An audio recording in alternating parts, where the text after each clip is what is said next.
everyone. My name is Sharanti. I'm from Shivashivani Institute of Management. This is my second vlog in Finance Club. So in this vlog, I'll be talking about Farm Bill 2020.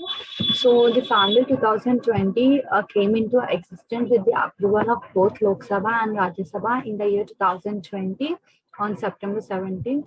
And finally, in the year 2020 on September 27th, our Honorable President of India, Sri Ramnath Kovind, have implemented the Farm Bill in India in the year 2020. So let's talk about Farm Bill in detail.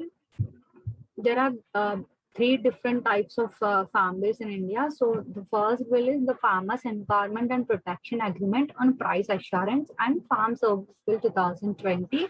The second bill is the Farming Produce, Trade and Commerce, Promotion and Facilitation Bill 2020. The third bill is Essential Commodities Amendment Bill 2020. So let's discuss about each bill in detail. The Farmers Empowerment and Protection Agreement on Price Assurance and Farm Service Bill 2020.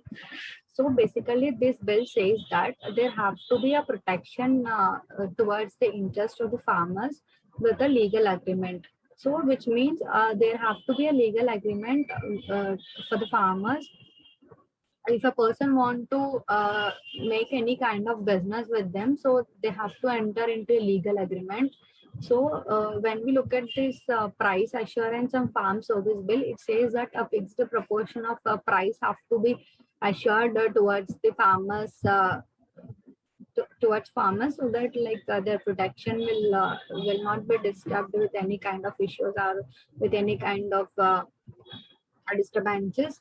So, and coming to the farm service bill, it says that when like if it's like a contract farming, which means if a person wants to enter into an agreement with a farmer, so before entering into an agreement, the businessman or like the person who want to buy products from the farmer, so he'll give the requirement of his products. So if, for example, if a person want a different quality of goods which have to be mentioned in the legal agreement, so the farmer have to produce according to the requirement of the buyer. So these all are included in the price assurance and farm service bill.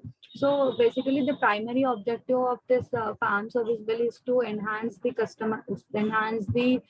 farmers' interest towards the production, and also it will create a dispute settlement mechanism between the farmers and buyers. So these are the main objectives of this Farmers Bill 2020.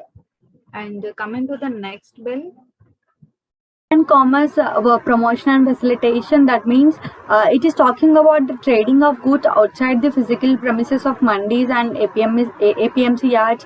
And earlier agricultural trade was supposed to done and supposed to conducted only in APMC yards like warehouses, cold storages or mandis.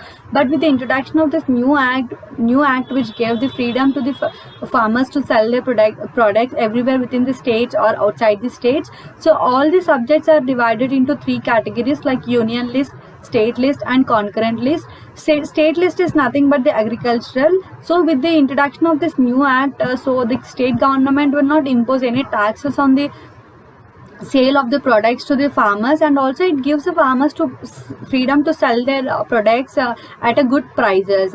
So the farmers income will depend upon the ups and downs of the market. So like let's take an example. If there is a low demand for a particular good or a product, so that will ultimately result in the rise in the cost of cultivation, and also the prices due to the low demand, the prices will also decrease.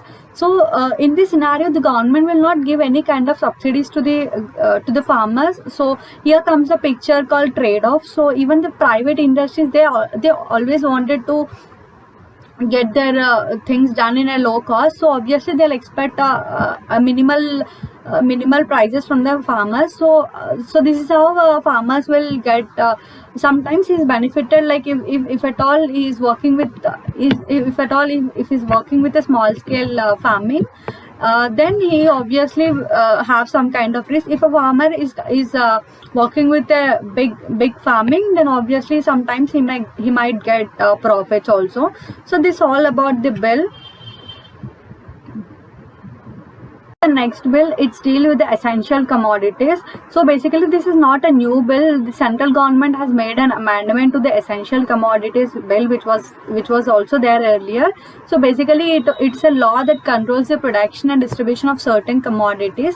So essential commodities are nothing but like such thing which suppose if you are illegally store them, or for creating an artificial demand, or if you have undergone through a black marketing of such goods, so which will affect the lives of a normal people.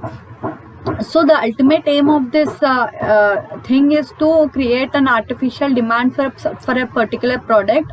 So some of the examples of the essential goods are like food, petrol, crude oil, medicines. So with the help of this law, the central government can add few items into the list.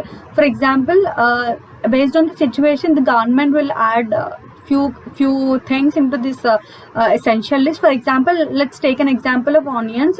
So suddenly if the onion price increases, so onion is basically a perishable goods, like which can be get spoiled in few days or like few months. So the importance of, there are few people who can store the onions in bulk, and when the demand increases, obviously they releases the stock into the market so that the prices will increase.